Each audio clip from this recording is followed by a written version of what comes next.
Bismillahirrahmanirrahim. Assalamualaikum warahmatullahi wabarakatuh. Bismillah. Bismillahirrahmanirrahim. Ya suku khairin Allah. Bismillahirrahmanirrahim. La sifatu Allah. Bismillahirrahmanirrahim. Maka namin ibadah Allah. Bismillahirrahmanirrahim. Alhamdulillahil wahidil ahad al-samad alladzi lam yalid wa lam yulad wa lam yakul lahu kufuwan ahad. Subhanaka la ilma lana illa ma 'allamtana innaka antal alimul hakim. Rabbi shrah li sadri wa yassir li amri wahlul 'uqdatam min lisani yafqahu qawli wa shdid lisani wa hrifan bi haqqi sayyidina Muhammadin sallallahu alaihi wasallam. Allahumma shalli ala nuril anwar wa sirril asrar wa sayyidil akhyar wa miftahi babil yasar sayyidina Muhammadin al-mukhtar wa alihi al-athhar wa ashabil akhyar adada ni'amillah wa yaftul amma ba'd. Qala al-mu'allifu radhiyallahu anhu wa nafa'ani wa bi ulumihi fid darain amin wa bihi ilaihi qala An Abi Muhammad Hasan bin Ali bin Abi Thalib Sibti Rasulullah sallallahu alaihi wasallam wa Raihanati radhiyallahu anhuma qala hafidtu min Rasulillah sallallahu alaihi wasallam da' ma yuribuka illa ma la yuribuka rawahu Tirmidzi wan Nasa'i wa qala Tirmidzi hadisun hasanun sahih. Pertama-tama yang saya hormati dan yang saya muliakan dan yang saya taati segenap tuan-tuan guru yang hadir pada malam hari ini teristimewa daripada Shahibul Bait, guru kita bersama yakni Fadilatul Ustaz Al-Hajj Damanhuri beserta keluarganya. Kita doakan mudah-mudahan beliau dan keluarganya semoga Allah panjangkan umurnya, sehat badan jasmani rohaninya, Allah kabul hajat dan keinginannya. Inna Allah selalu jadikan anak yang solehah dan soleh, yang berbakti kepada kedua orang tuanya, dan semoga beliau selalu dimudahkan dalam urusannya, amin ya rabbal alamin. Begitu juga sama-sama kita hormati guru kita bersama Fadilatul Ustaz Daud Muslim beserta kesepuhan kita, orang tua kita Bapak Haji Mukos dan para jamaah rekan-rekan Majelis Taklim Raudhatul Hidayah yang saya hormati dan yang saya muliakan, yang mudah-mudahan tidaklah kita bubar daripada tempat ini kecuali Allah Subhanahu wa taala ampuni seluruh dosa-dosa kita. Tidaklah kita beranjak daripada tempat ini majelis ini kecuali Allah Subhanahu wa taala memberikan hajat dan keinginan kita. Tidaklah kita keluar daripada majelis ini kecuali Allah Subhanahu wa taala angkat macam penyakit yang ada dalam diri kita, penyakit yang ada dalam diri kedua orang tua kita, penyakit yang ada dalam diri keluarga kita. Allah gantikan penyakit tersebut dengan kesembuhan yang sempurna, amin ya rabbal alamin. Alhamdulillah, puja puji syukur atas Allah Subhanahu wa taala. Salawat serta salam tak lupa juga kita haturkan kepada junjungan alam Nabi besar Muhammad sallallahu alaihi wasallam, yang mudah-mudahan kita semua berkumpulnya kita di dunia yang insya Allah kelak di akhirat kita bisa berkumpul dengan Rasulullah sallallahu alaihi wasallam. Alhamdulillah juga Allah Subhanahu wa taala masih memberikan kepada kita semua nikmat sehat wal afiat. Karena antara sehat dan wal afiat itu beda.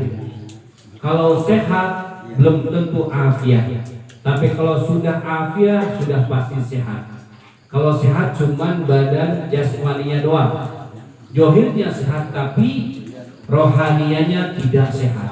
Kalau afiat itu batinnya. Di antaranya apa? Di antaranya orang yang gemar daripada yang namanya hadir majelis taklim, menuntut ilmu, itu dikatakan afiat. Nah, alhamdulillah pada kesempatan malam hari ini, biarpun hujan, rintik dan sebagainya, hawa malas, hawa capek dan sebagainya, tapi Allah memberikan kepada kita nikmat sehat wal afiat. Bukan sehat pun akan tapi afiat juga zahir sama batinnya, yang insya Allah mudah-mudahan hidupnya kita membawakan keberkahan dunia dan akhirat. Amin ya rabbal alamin. Kita lanjut lagi pelajaran dalam hadis kitab Arba'in Nawawi, bahwasanya ada hadis diriwayatkan daripada Nabi Muhammad Hasan bin Ali bin Abi Thalib sibti Rasulullah sallallahu alaihi wasallam radhiyallahu anhu qala. Hadis ini melalui daripada Sayyidina Hasan. Sayyidina Hasan adalah putra tunggal daripada Sayyidina Ali bin Abi Thalib, yaitu suami tercinta daripada Siti Fatimah Zahra binti Rasulullah sallallahu alaihi wasallam. Dan Sayyidina Hasan sungguh luar biasa. Jadi Sayyidina Ali bin Abi Thalib mempunyai anak cuma dua, yaitu Hasan dan Husain. Dari situlah anak atau cucu yang paling dekat daripada Rasulullah sallallahu alaihi wasallam. Sayyidina Hasan adalah kakaknya, kemudian Sayyidina Husain adalah adiknya. Dan seluruh para habaib yang ada di muka bumi ini nyambungnya kepada Sayyidina Hasan dan Sayyidina Husain. Ada yang mengatakan bahwasanya Sayyidina Hasan itu dari pusat Rasulullah sampai ke wajahnya itu milik Rasulullah. Kemudian Sayyidina Husain itu daripada yang pusat sampai ke bawahnya Rasulullah. Makanya yang paling banyak itu keturunan Sayyidina Husain. Mayoritas di Indonesia keturunan Sayyidina Husain. Yang keturunan Sayyidina Hasan itu ada di Timur Tengah, semacam Sayyid Muhammad bin Ali al-Maliki, Syekh Abdul Qadir al-Jilani, itu nyambungnya kepada Sayyidina Hasan. Abi Munjir al-Musawa. Yang agak aneh-aneh itu biasanya nyambungnya kepada Sayyidina Hasan. Dan kita lihat pada ganteng-ganteng semuanya. Syekh Muhammad bin Ali al-Maliki sampai saat ini kuburannya jasadnya masih seperti masa hidupnya. Saking gantengnya Sayyidina Hasan. Dan Sayyidina Hasan mempunyai sifat yang mana sangat dermawan, murah. Kemudian sampai dikatakan bahwasanya ketika Sayyidina Ali membawa Sayyidina Hasan jalan-jalan ke satu kampung, itu dia katakan, wahai Ali, kesini ke rumah saya, tolong kawinkan, nikahkan Hasan dengan anak saya, biarpun sebentar. Saking gantengnya. Saking gantengnya, kalau kita gimana? Kebohong ya. Dipintak malah. Kita nyari aja susah. Ini mau kita lewat, ya Sayyidina Hasan lewat, langsung dibuka pintu, ditawan sama anaknya. Luar biasa. Ya. Sayyidina Hasan yang mana punya sifat dermawan. Beliau cucunya Nabi, tapi tidak gengsi dan tidak berdegong, tidak sombong. Ketika beliau sedang naik kuda, kemudian ada melewati satu kabilah, suatu kaum yang mana makannya di bawah apa adanya. Akhirnya kaum tersebut meminta kepada Sayyidina Hasan, wahai Hasan, aku pengen makan denganmu. Kalau kita kira-kira nggak bakal turun kayaknya di mobil Mercy dan sebagainya, motor CBR, ada yang ngajak makan misalnya gembel, nggak mungkin, lewat aja. Tapi Sayyidina Hasan, anak presiden dunia akhirat. Siapa yang kenal dengan presiden dunia akhirat? Rasulullah sallallahu alaihi wasallam turun daripada kudanya, makan bareng apa adanya, tidak gengsi. Setelah itu naik lagi kuda dengan bilang, insya Allah kalau ada kesempatan kita makan lagi. Apa adanya lima apa. Dan Sayyidina Hasan subhanallah itu beda antara Sayyidina Hasan dan Sayyidina Husain. Kita lihat daripada kematiannya dua-duanya. Udah diramal jauh-jauh hari oleh Rasulullah sallallahu alaihi wasallam bahwasanya suatu ketika Sayyidina Hasan itu cuma dicium bibirnya. Kemudian Sayyidina Husain cuma dicium daripada pundaknya alias lehernya. Akhirnya melihat kejadian itu Sayyidina Husain iri sebagai adiknya, ngadu dong kepada Sayyidina Fatimah. Wahai ummah, kok kenapa Akhi Hasan dicium oleh jadi oleh Rasulullah itu mulutnya, sedangkan aku adalah lehernya. Nah, aduh, akhirnya Siti Fatimah mengadu kepada Rasulullah SAW. Wahai ayahku, wahai Rasulullah, tadi Husain ngadep saya bahwasanya kok kenapa kau beda-bedakan? Engkau cium daripada yang namanya mulutnya Hasan, sedangkan Husain engkau cium daripada pundaknya atau yang lehernya. Jadi mereka orang ini sedang Husain. Kalau begitu Rasul mengatakan bahwasanya ya Fatimah, ketahuilah kenapa aku cium Sayyidina Hasan daripada mulutnya, kemudian aku cium yang namanya daripada yang namanya leher Sayyidina Husain. Suatu ketika kelak bahwasanya Sayyidina Hasan bakalan diracun matinya, kemudian Sayyidina Husain bakalan dipenggal entar matinya. Akhirnya suatu luar biasa, itu penerawangan Rasulullah yang memang kenyataan. Sayyidina Hasan bin Ali bin Abi Thalib itu meninggalnya diracun sama keluarganya sendiri. Permasalahannya ada di keluarga sendiri. Siapa yang meracunnya? Yaitu istrinya sendiri, Jahdah bin As'as bin Qais. Istrinya sendiri diraih oleh siapa? Oleh yang namanya Yazid bin Muawiyah dengan iming-iming 1000 dirham. Kalau engkau bisa membunuh Hasan, aku akan kasih 1000 dirham dan aku akan nikahkan. Karena Sayyidina Hasan ini ketika wafatnya Nabi menjadi gubernur di Kufah, cuma 6 bulan doang.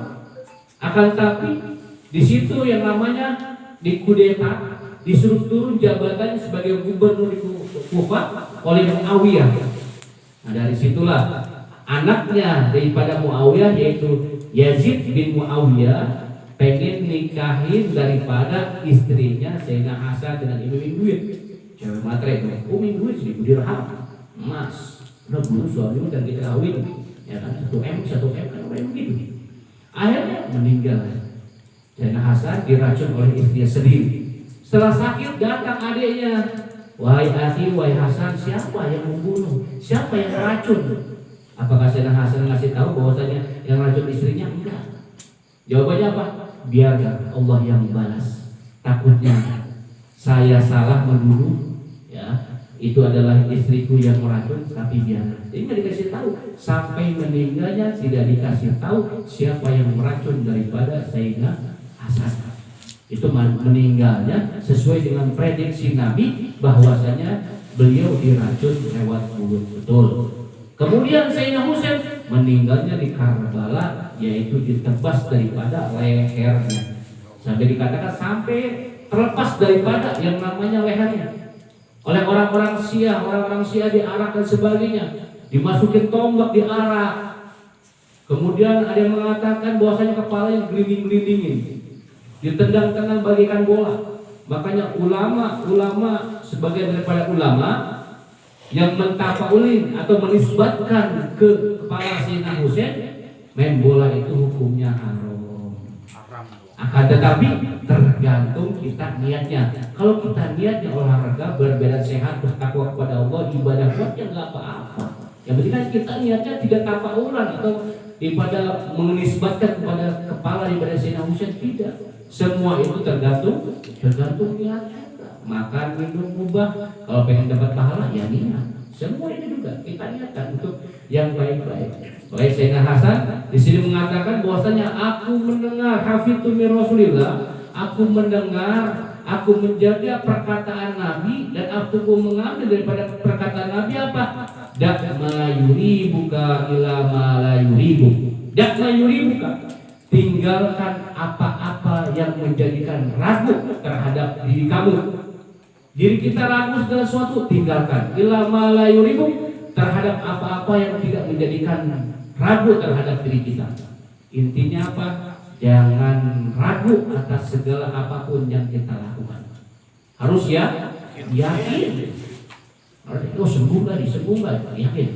Memang derajat daripada keyakinan ada yakin, ada ainul yakin, ada hakul yakin. Kita mah cuma sebatas yakin doang, belum ainul yakin. Tapi bukan ainul yakin al-qadri, bukan. Belum apalagi hakul yakin. Apa sih perbedaannya? Kalau yakin perbedaannya seperti begini. Saya pengen umroh, saya yakin pengen umroh, cuma yakin doang. Kenapa? Belum nyicil, belum nabung, belum kelihatan, itu cuma yakin doang ngomong. Saya yakin umroh, saya yakin. Belum ke tahap ainul yakin nabung. Sehari sekian terus sampai belasan juta. Nah sudah terkumpul, sudah bisa di tangan kita, kemudian udah berangkat, kemudian kita bisa melihat ke Ka'bah, baru hakul yakin. Itu perbedaannya. Berarti kita cuma disebutkan yakin. Yakin ini cuma yakin doang, belum ainul yakin, belum hakul yakin. Oleh karena itu apa? Tinggalkan apa yang menjadikan ragu terhadap diri kita. Tinggalkan, jangan ragu-ragu.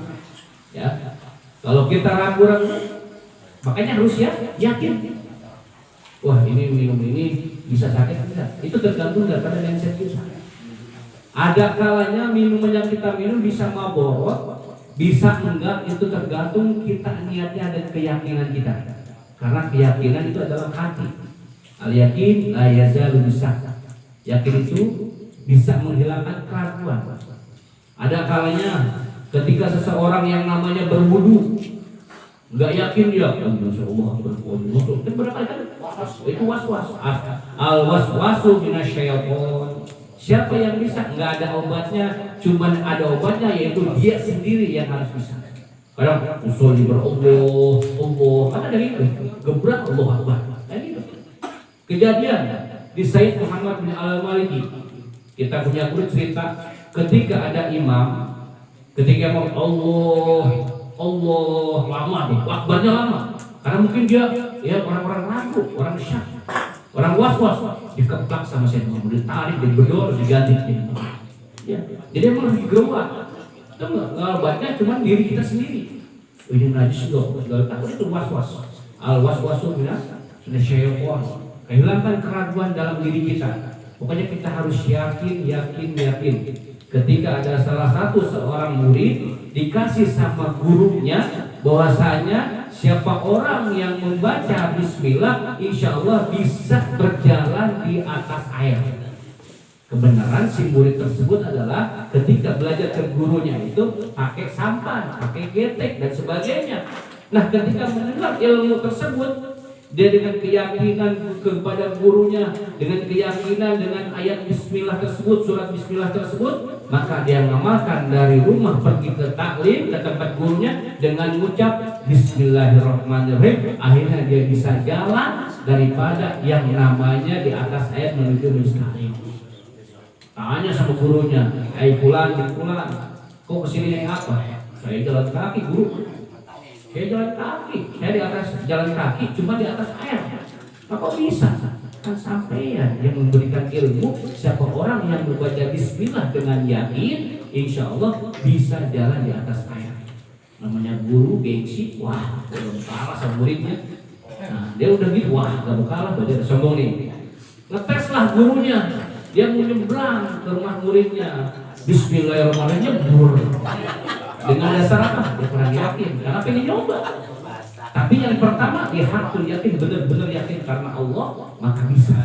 Jadi kalau diri kita segala sesuatu yakin karena Allah, tidak ada keraguan, jalankan.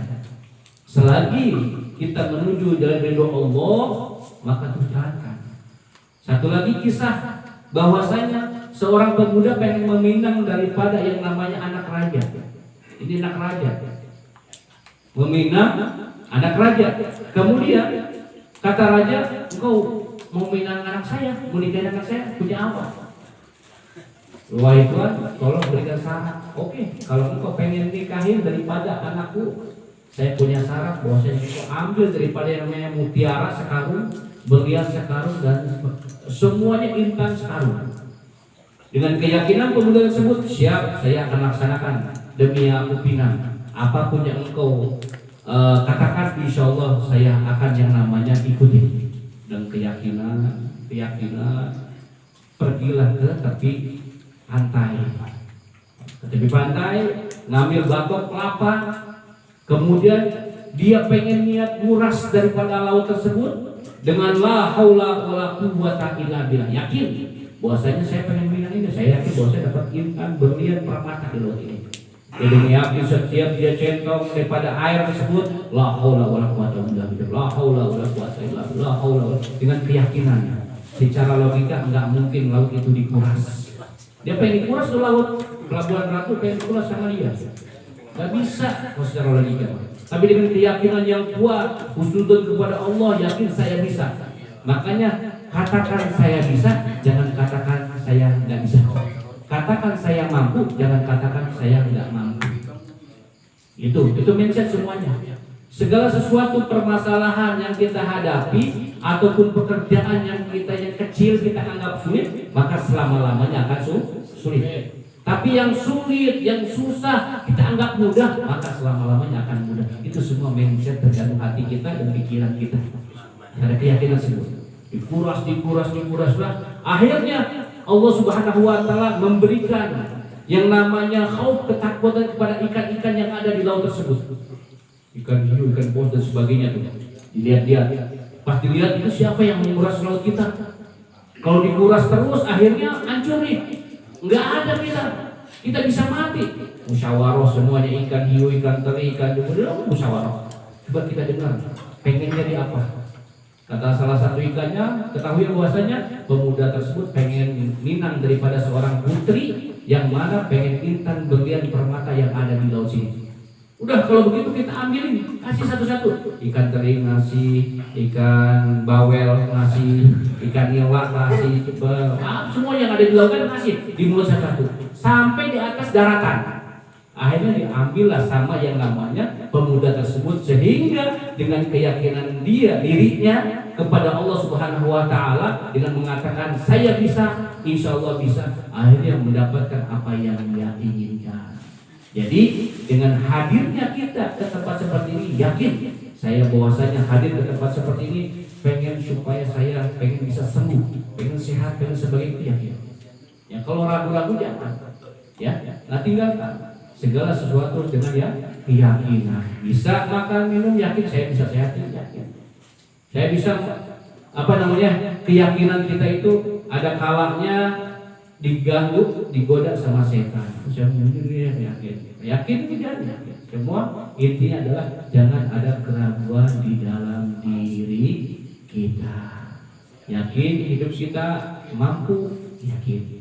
Jangan katakan diri kita nggak mampu. Kehidupan kita semua yang penting husnuzon kepada Allah Subhanahu wa taala. Mudah-mudahan yang sedikit ini bermanfaat bagi diri saya, umumnya bagi hadirin semuanya. Semoga keyakinan kita bertambah kepada Allah Subhanahu wa taala, baik dan buruknya itu dari Allah Subhanahu wa taala. Kita mengkalikan, mudah-mudahan kita semua selalu diberi taufik dan hidayahnya oleh Allah Subhanahu wa taala. Rabbi fanfa'na bi barakatihi wa hdina husna bi hurmatihi wa amitna fi tariqatihi wa mu'afati minal fitani. Wa subhanallah wa tahiyyatu biha salam wa akhiru da'wana alhamdulillahi rabbil alamin. Kurang dan lebihnya al-fakir mohon maaf. Billahi taufiq wal hidayah. Assalamualaikum warahmatullahi wabarakatuh.